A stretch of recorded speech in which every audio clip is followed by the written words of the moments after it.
ready. 10 seconds left. 5 seconds left.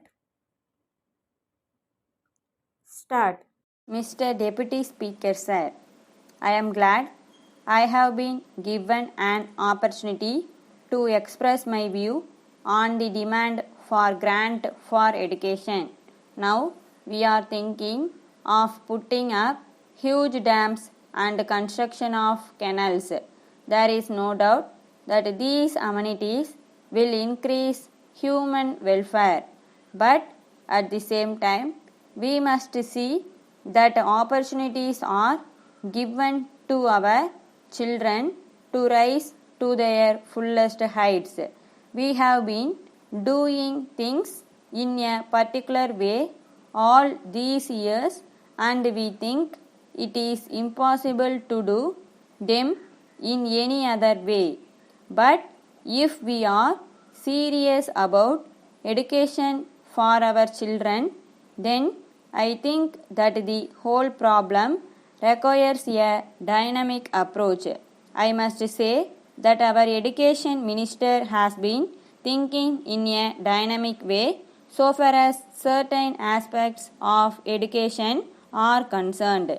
In this country, I think that primary education should be the basis for all other types of education. I would like to point out that it is a big problem to tackle. I am glad that a committee has been appointed to go into the question of primary education in this state and to suggest ways and means of tackling the present situation.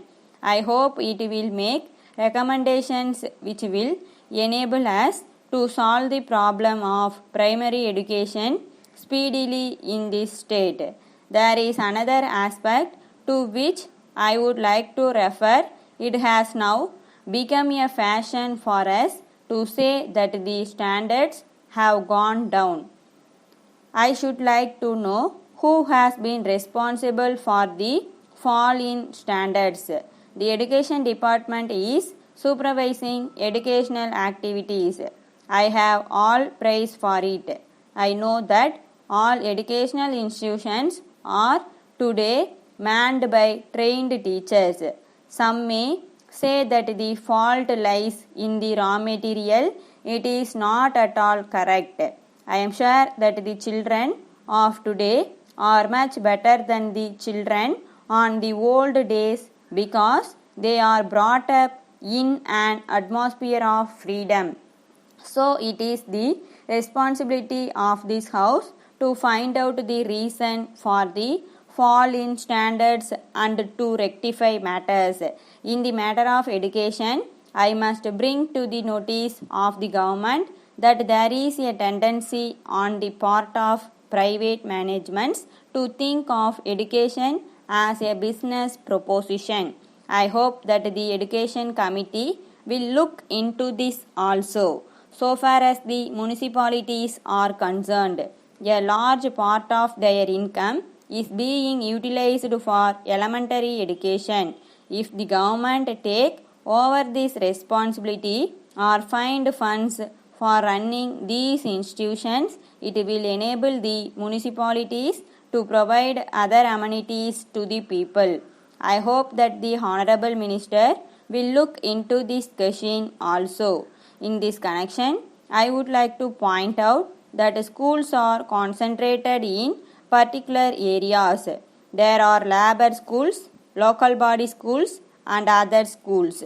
All these are within a radius of 4 or 5 kilometers. I do not think it will serve any useful purpose. I hope this matter will be looked into. Then there are single teacher schools.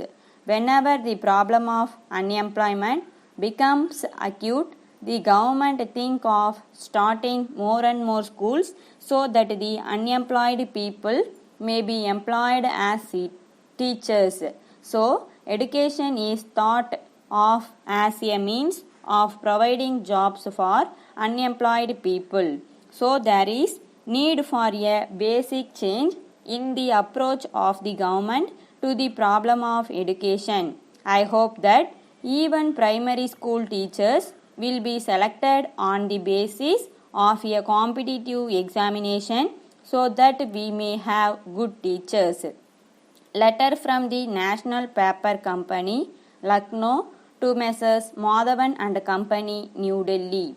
Dear Sirs, we thank you for your letter of the 4th instant. You have requested us to supply you some quantity of good quality paper. At the same time, you have stated that you will pay the cost of the goods within 30 days of delivery. While we have no objection to supply you the goods as desired, we would like to tell you that we will not be able to give you credit facilities unless we have definite information about your business standing since you are a new customer. We shall be much obliged if you give us particulars about how long you have been in this business and any other particulars which will enable us to consider your order. We shall be glad if you also give us particulars of any persons to whom we can make references in this regard. But on the other hand, if you are prepared to make advance payment for the cost of the goods, there will be no difficulty for us in complying with your order as soon as possible.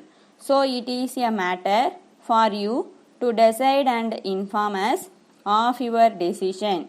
On hearing from you, we shall take a decision in the matter. We hope you will respond as early as possible so that we may take further action in the matter. Yours faithfully.